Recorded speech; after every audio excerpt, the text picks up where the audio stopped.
brought to life on Broadway. Cult classics.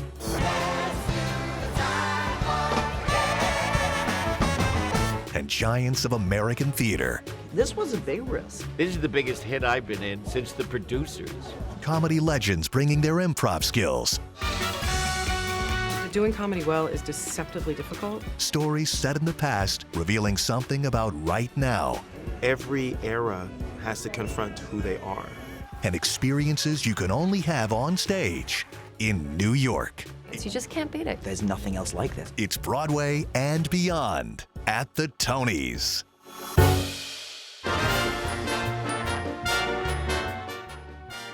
Hello, and thanks for joining us. I'm Christine Johnson. And I'm Vladimir Duthier.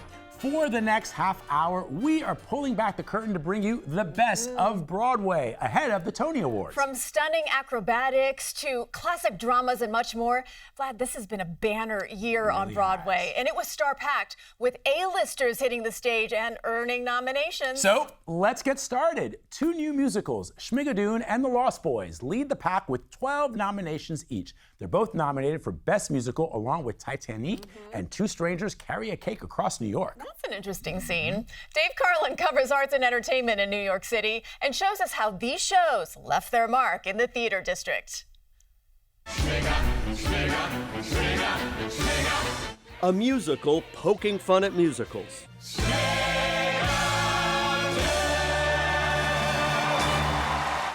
Good luck resisting the wacky charms of Schmigadoon.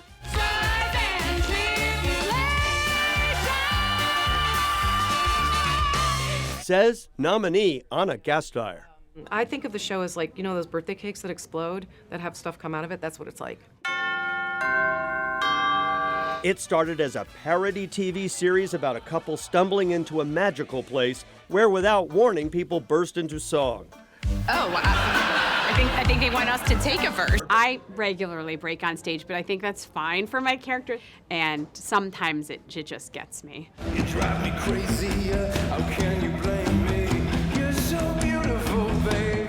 The Lost Boys is Broadway's big vampire spectacle. Wanna belong to someone. The new musical is based on the hit movie. Playing the menacing, high-flying rocker David is nominee Ali Louis Borsky.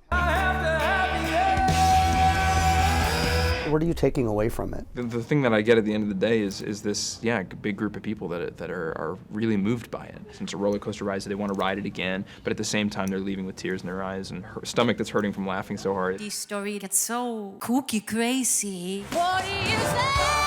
Taking chances. Marla Mindell plays an exaggerated Celine Dion character who hilariously interferes with Jack and Rose and everyone. In this loony spoof of the film Titanic, the hit show had humble beginnings in a space under a supermarket a decade ago. We started in a basement of a Gristedes in New York. Now we're here. And so it's been a 10-year journey where it's just gotten bigger and bigger and bigger. And still, we have retained the charm and the intimacy. You're going to walk away feeling touched by Celine Dion herself.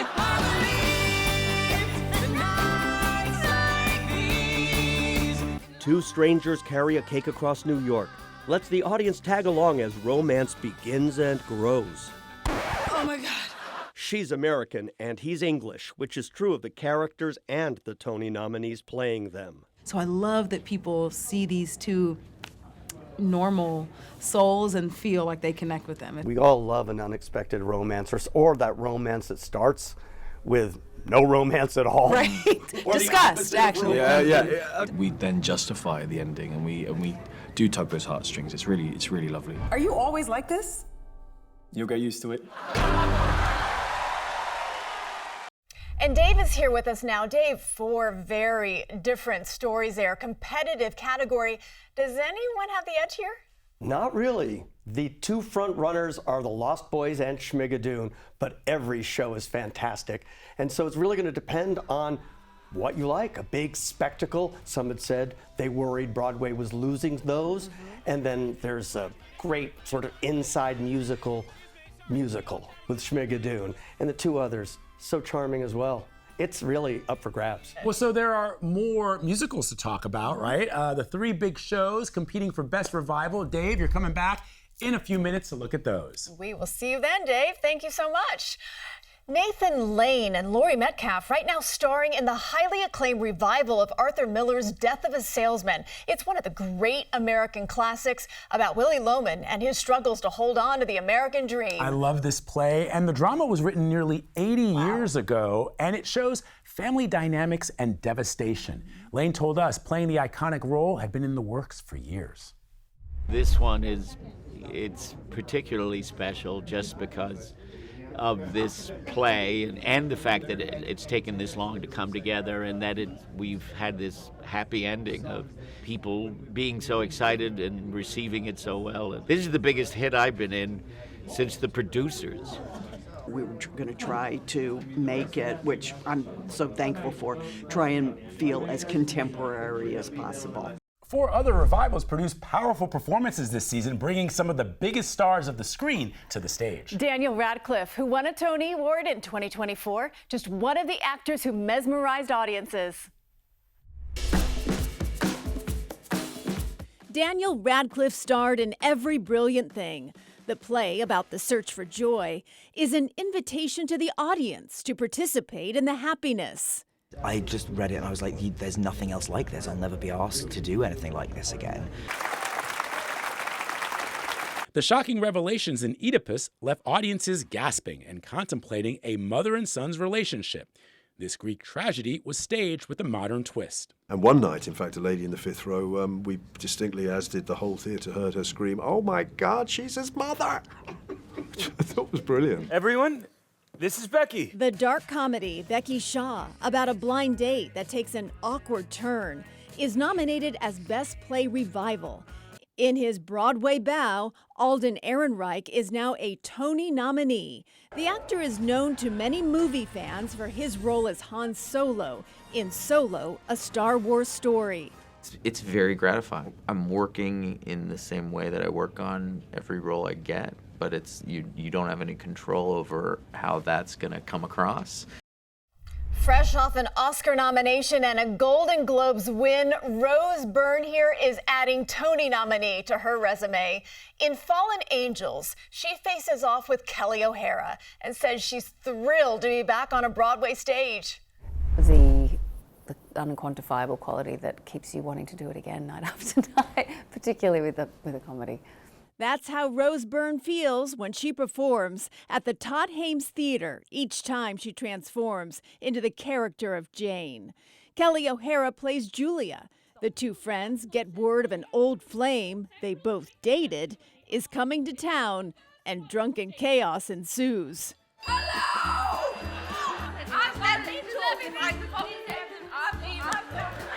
The play by Noel Coward debuted in 1925, and his witty writing still lands today. It was groundbreaking, and it's just amazing something you can write something 100 years ago and it's still funny today. Of course, comedic timing is everything, and that takes skill. It's very much a technical exercise in many ways, every breath matters, and particularly in terms of landing the joke, but it's a wonderful tightrope every night to have that, to try to achieve it. Did it take some time during rehearsals to make sure that you got that cadence right, to get the feel of that? You don't learn how the comedy's going to land until you have your audience. They tell you everything. So, and even now, it's still a free fall when you get out there. And then on top of it, you're acting like you're drunk. Yes, which is very challenging because you don't want it to become a messy, not specific, boring sort of exercise in loudness. When you first come out on stage, you look so elegant, you're put together. And then after your night out, wherever you ended up, you come back and your character is just a mess. The best. And I'm just curious, which one do you like better? I love being a mess. I love it. On the third act, when she comes in disheveled, we initially had the scarf over her head, and I was like, can we just come on with a big messy head? Like she's slept on one side and she's cried all night, and the logic, trying to track back. And I just love it. Broadway and Beyond at the Tonys is back in a moment. John Lithgow returns to Broadway. We feel like we're mesmerizing the audience there. A New Life for Cats, The Rocky Horror Show, and Ragtime. Singing a dream, la la la la la. From the glamour of the Gilded Age to a gritty Broadway drama, White Lotus star Carrie Coon on her return to Broadway. It's a really satisfying moment in my life. It's just an honor and a privilege when you get to have an August Wilson play in a role like this. Then you have to bring your heart, bring your soul. We can really all agree that some of this year's most memorable shows had audiences just tapping their toes to the songs that we know and we love. In fact, Ragtime, it leads the pack of shows nominated for Best Musical Revival with 11 nominations. That is so huge. Dave Carlin shows us the old shows luring new audiences to Broadway.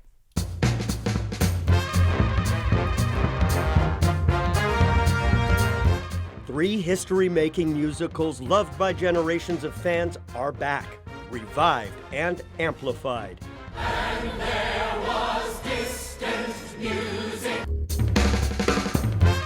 In each, some characters long pushed to the margins proved to be unerasable.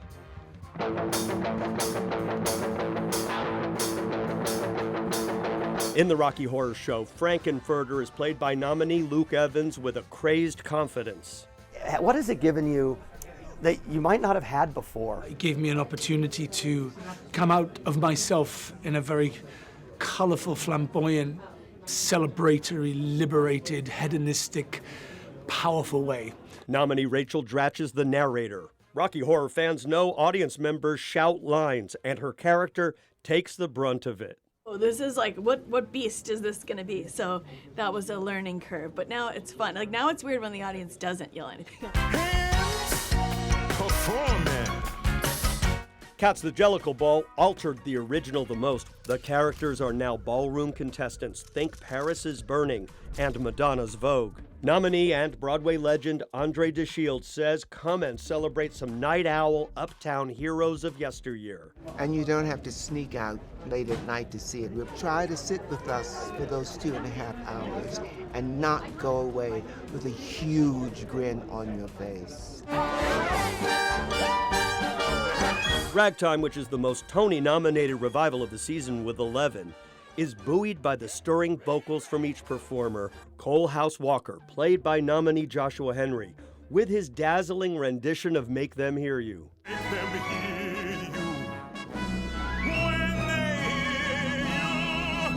We're all representing different walks of life, looking at who we are and thinking, well, how can I make this better? How can I see someone else a little more clearly?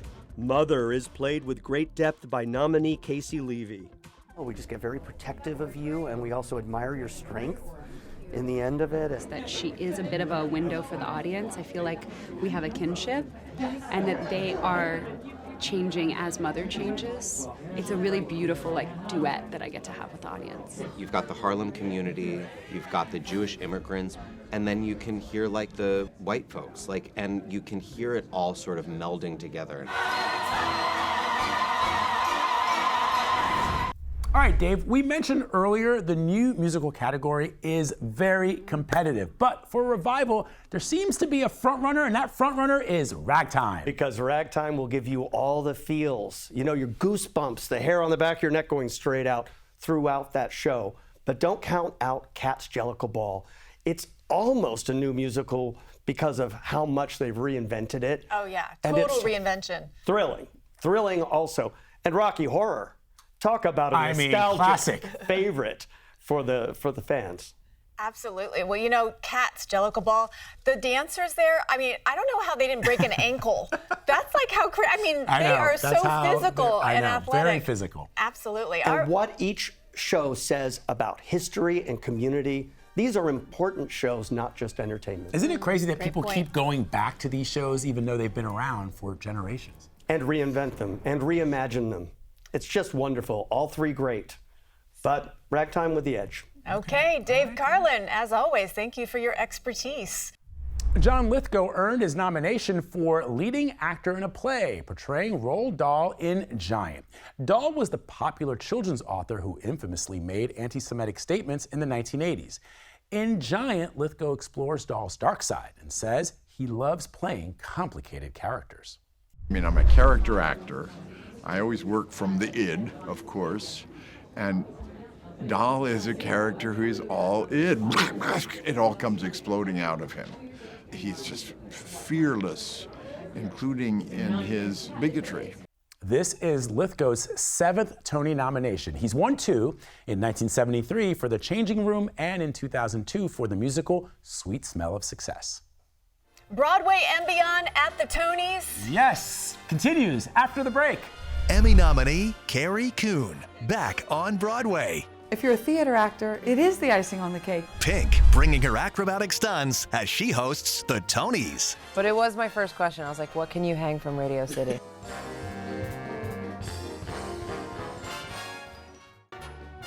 You can be very, very good, and like you still are waiting for kind of like the kismet of some moment to come along that lifts you up out of yourself.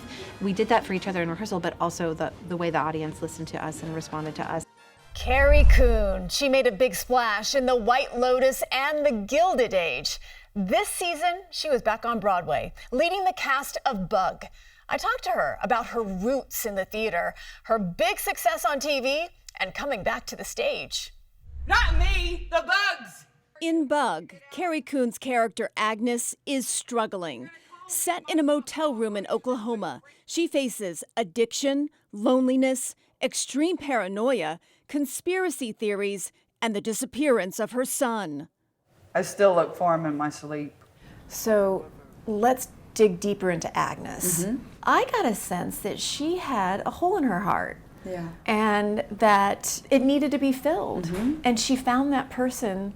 I think on some level the audience should want for them to be together because they see these people are lonely and maybe broken, but they're getting something out of the relationship. What Tracy's really looking at is what are we all willing to give up for love, for companionship, to exorcise our loneliness. Tracy is Tracy Letts, Coon's husband. The Pulitzer Prize-winning playwright and Tony-winning actor wrote Bug. We sat down with the actress at the Civilian Hotel's Blue Vault Room in the Theater District to talk about her career and her Tony nomination. If you're a theater actor, it is the icing on the cake. Without White Lotus. It's funny because if I'm being honest, all week I've just been so sad. And The Gilded Age. I cover all your backs, but who's covering mine? Would Bug have been possible? I would say no, with some caveat. I think MTC is a nonprofit theater, and the non-for-profit theaters are able to take chances in a way that the commercial theater can't. It's pretty edgy for Broadway.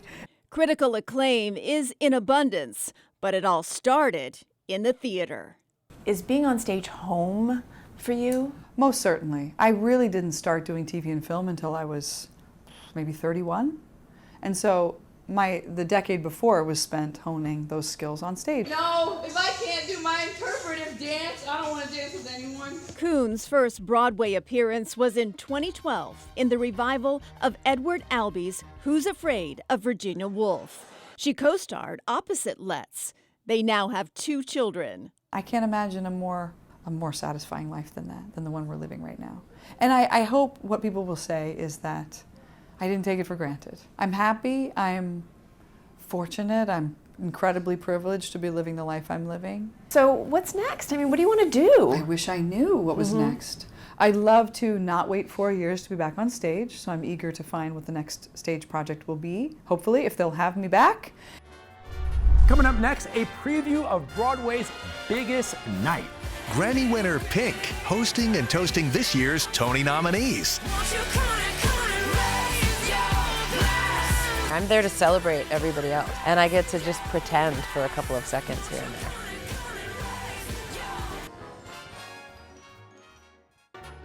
There was something very surreal about it all. Like, obviously the excitement, obviously the joy, the affirmation that I'm where I'm supposed to be. Today it's like really starting to sink in. Pop star Pink is bringing her high-flying energy to hosting the Tony Awards. She's known for live shows featuring acrobatic and aerial stunts. I spoke with her about making the move to Broadway and whether she'll be defying gravity at Radio City.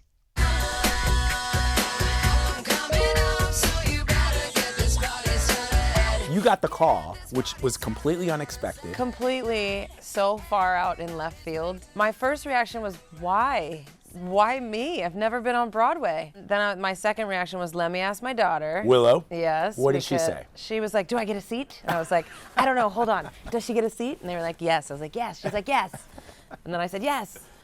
I'm saying yes this year. You're saying yes? Yes. Is that a resolution? It's sort of an intention, yeah. Let me ask you about what it's like as an artist, as a performer, preparing to host a show like the Tonys, and how different that is from preparing for a concert or even going out on tour. I was saying the difference is I'm still getting lyrics today about changes that are being made, and I have the benefit, I wrote the songs for my album, right? I wrote it, I lived with it, now I'm in rehearsals. In one way, I'm very much used to this. In another way, this is nuts.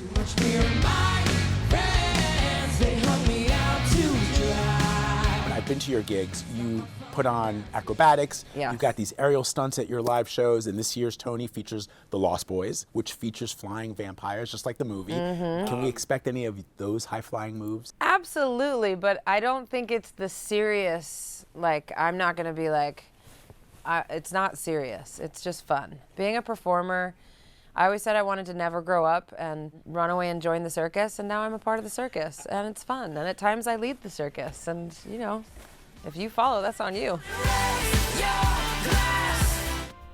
So Vlad, who's gonna take home the statues? You gotta find out this Sunday when Pink hosts the Tony Awards, which will feature performances from all the nominated musicals, and you can see it all on CBS and streaming on Paramount+.